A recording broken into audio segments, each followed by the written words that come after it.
प्रबंध समिति आदर्श विद्या मंदिर की ऑनलाइन क्लासेज में आप सभी का हार्दिक स्वागत एवं अभिनंदन। कक्षा 10वीं विषय विज्ञान, आज का हमारा चैप्टर है आनुवंशिकी और इसमें हम क्या क्या पढ़ने वाले हैं।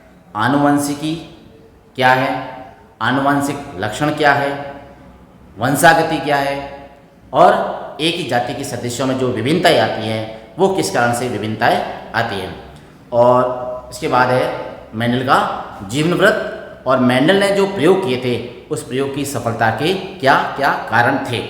तो अपन शुरू करते हैं, डिटेल से इसको पढ़ते हैं। सबसे पहले आता है आनुवंशिकी।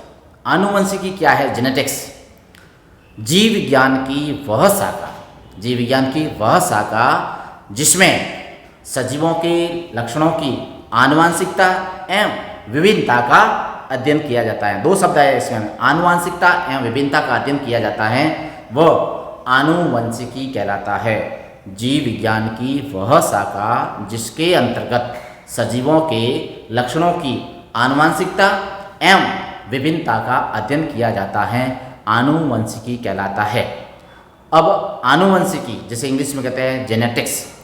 जेनेटिक्स शब्द किसने दिया था? तो जेनेटिक्स शब्द सर्वप्रथम बैटसन नामक वैज्ञानिक ने 1905 में प्रतिपादित किया था। और इस जेनेटिक शब्द की उत्पत्ति जो है ग्रीक भाषा के जीन शब्द से हुई है। ये था आनुवंशिकी। चलिए अपन इसकी परिभाषा लिखते हैं।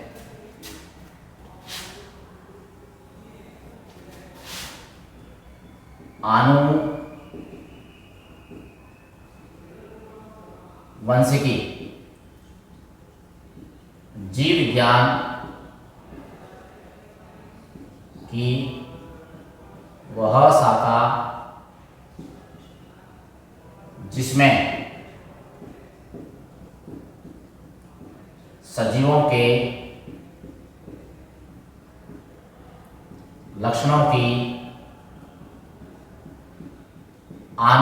आनुवंशिकता एवं विविधता का अध्ययन किया जाता है, आनुवंशिकी या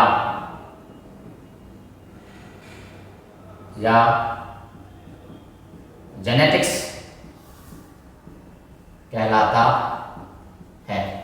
ठीक है, देखिए जीव विज्ञान की वह शाखा जिसमें सजीवों के लक्षणों की आनुवंशिकता एवं विभिन्नता का अध्ययन किया जाता है उसे आनुवंशिकी या जेनेटिक्स कहते हैं। जेनेटिक्स, ये जो जेनेटिक्स शब्द है ये शब्द बैटसन ने 1905 में प्रतिपादित किया था। बैटसन ने 1905 में प्रतिपादित किया था। अब इस शब्द की जो उत्पत्ति है, उत्पत्ति कैसे हुई? तो ग्रीक भाषा के जीन शब्द से, ग्रीक भाषा के जीन शब्द से जेनेटिक्स शब्द की उत्पत्ति हुई है। इसके बाद आता है आनुवंशिक लक्षण क्या है?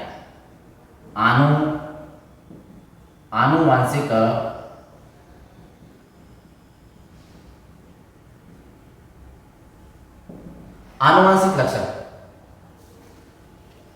सजीवों में लैंगिक जनन के दौरान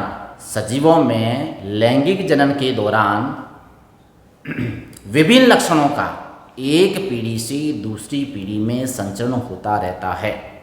सजीवों में लैंगिक जनन के दौरान विभिन्न लक्षणों का, युग्मकों द्वारा विभिन्न लक्षणों का एक पीढ़ी से दूसरी पीढ़ी में संचरण होता रहता है। उन सभी विभिन्न लक्षणों को आनुवंशिक लक्षण कहते हैं। देखिए परिभाषा देते हैं, सजीवों में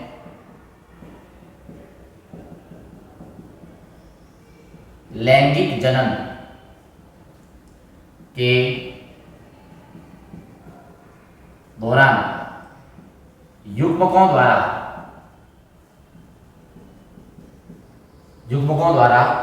विभिन्न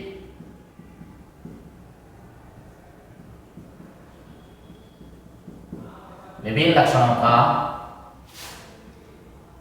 एक पीढ़ी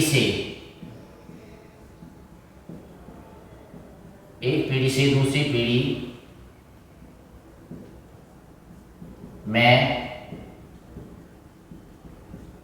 संचरण होता है। उन लक्षणों को आनुवांशिक लक्षण कहते हैं। सजीवों में लैंगिक जनन के समय या दौरान युग्मकों द्वारा विभिन्न लक्षणों का एक पीढ़ी से दूसरी पीढ़ी में संचरण होता है। उन लक्षणों को आनुवांशिक लक्षण कहते हैं। अब अगला आता है वंशागति। क्या है वंशागति? जिसको होते हैं हेरिडिटी। क्या है? वंशागति क्या है?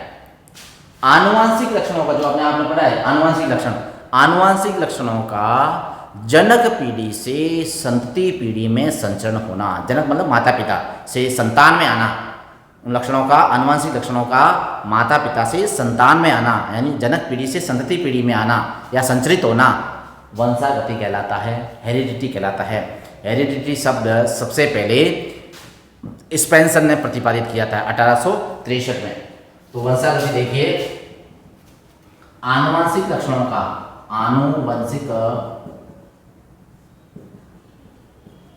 आनुवांशिक लक्षणों का जनक पीढ़ी से संतति पीढ़ी में संचरण होना वंशागति कहलाता है। वंशागति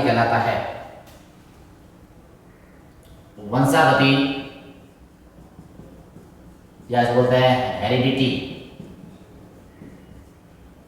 ये शब्द जो है वंशागति या हेरिडिटी शब्द जो है स्पेंसर में प्रतिपादित किया था। स्पेंसर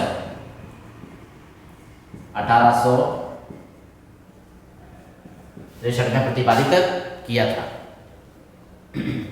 अब आनुवंशिकी हो गया, आनुवंशिक लक्षण हो गए, वंशागति हो गई।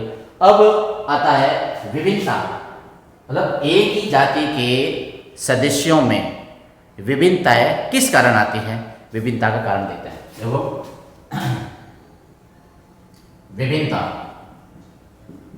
विभिन्नता क्यों पाई जाती है? सजीवों में लैंगिक जनन के समय जीन विनिमय के कारण, शब्द है जीन विनिमय। अभी पढ़ते हैं जीन विनिमय क्या है। जीन विनिमय, जीन ट्रांसफर, एक्सचेंज, जीन विनिमय के कारण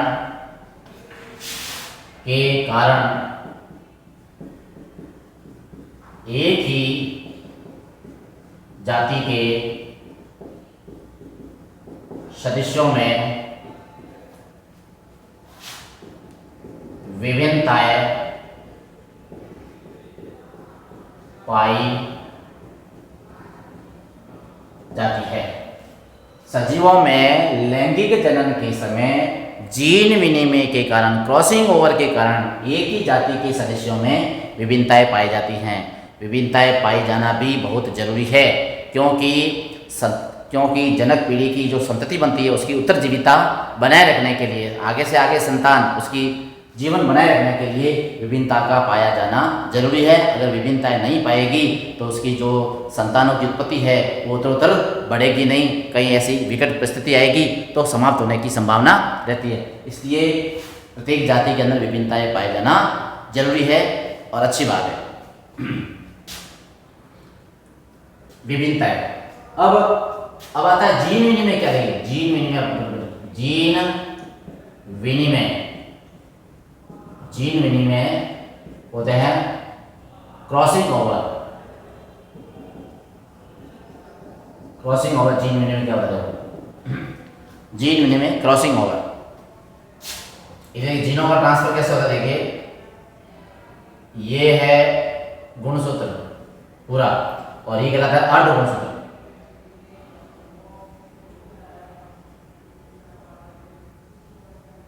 इसे बोलते हैं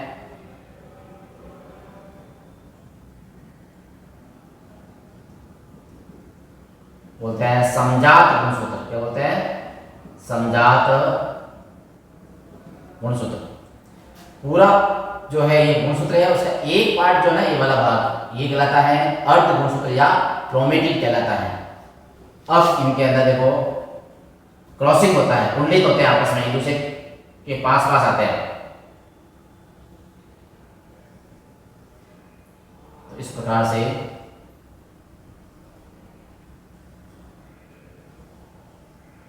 ऐसे, तो ये वाला पोर्शन इधर आ जाएगा ऐसे।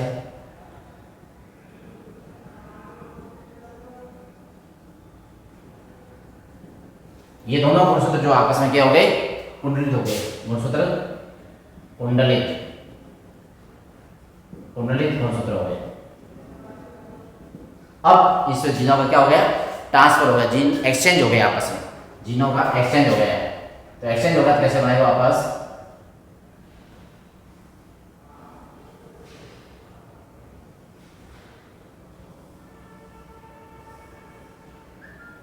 ये वाला पोर्शन, ये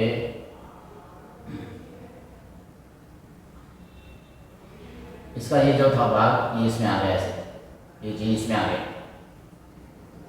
और ये वाला वो वाला जो जीन थे इसके चेंज हो गए।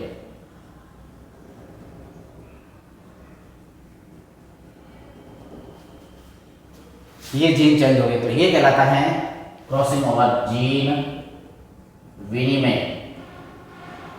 जीन विनिमय। समजात गुणसूत्र में दोनों क्रोमेटिड, समजात गुणसूत्र के जो क्रोमेटिड होते हैं वो क्या हो जाते हैं? कुंडलित हो जाते हैं और अपने जीनों का आदान प्रदान करते हैं। समजात गुणसूत्र के क्रोमेटिड कुंडलित होकर जीनों का आदान प्रदान करते हैं। इस प्रक्रिया को, प्रोसेस को जीन विनिमय कहते हैं, क्रॉसिंग ओवर। और इस जीन विनिमय के कारण ही एक ही जाति के सदस्यों में विभिन्नताएं पाई जाती है। बड़ा इंपॉर्टेंट पॉइंट है जीन विनिमय, ठीक है ना?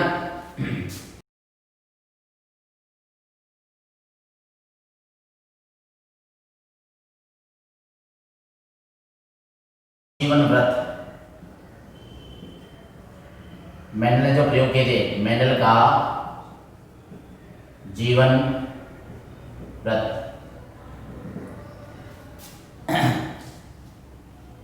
मेंडल एक वैज्ञानिक थे जिनका जन्म हुआ था 18 जुलाई 1822 को, ठीक है। इनका जो पूरा नाम था वो था ग्रेगर जॉन मेंडल। पूछा गया प्रश्न, मेंडल का पूरा नाम लिखिए, तो ग्रेगर जॉन मेंडल। मेंडल का पूरा नाम क्या है? Gregor John Mendel. अब स्थान, इनका जन्म जो है, जन्म स्थान कहाँ है? तो जन्म स्थान है ऑस्ट्रिया के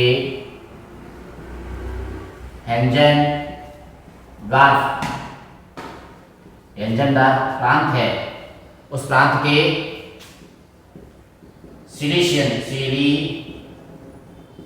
सिलिशियन ग्राम में हुआ था। मेंडल का पूरा नाम ग्रेगर जॉन मेंडल, जन्म 22 जुलाई, जन्म कब है? 22 जुलाई 1822, 22 जुलाई 1822 नाम ग्रेगर जॉन मेंडल। स्थान ऑस्ट्रिया के हेंजनडॉर्फ प्रांत के सिलिशियन ग्राम में हुआ था। मेंडल को आनुवंशिकी जेनेटिक्स आनुवंशिकी का जनक कहा जाता है। मेंडल को आनुवंशिकी का जनक कहा जाता है। Father of genetics, who is father of genetics? Gregor John Mendel. क्यों कहा जाता है? क्योंकि मेंडल ने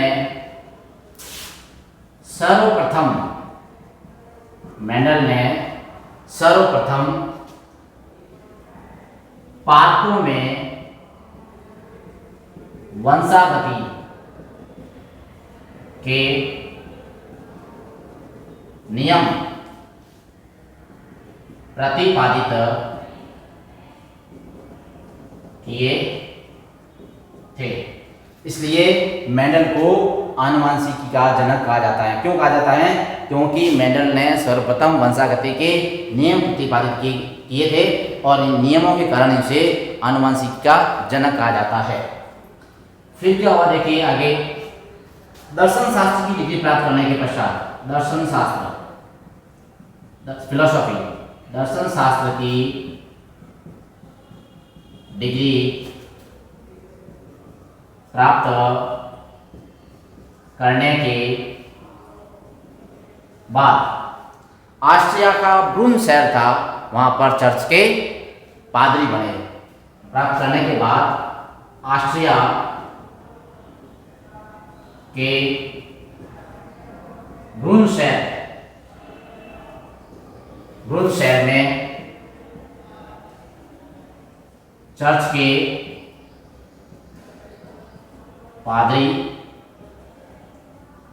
बने, चर्च के प्रमुख बने। अब जो ब्रून शहर था वहाँ चर्च था, और चर्च में रहकर ही मेंडल ने उद्यान मटर पर, वहाँ पर बगीचा था, उद्यान था, उसमें उद्यान मटर पादप पर लगभग 7 वर्षों तक उसने संकरण प्रयोग किए। तो चर्च में, ब्रून के चर्च में, ब्रून के चर्च में उद्यान मटर याद रखना, उद्यान मटर किस पर प्रयोग किया मेंडल ने?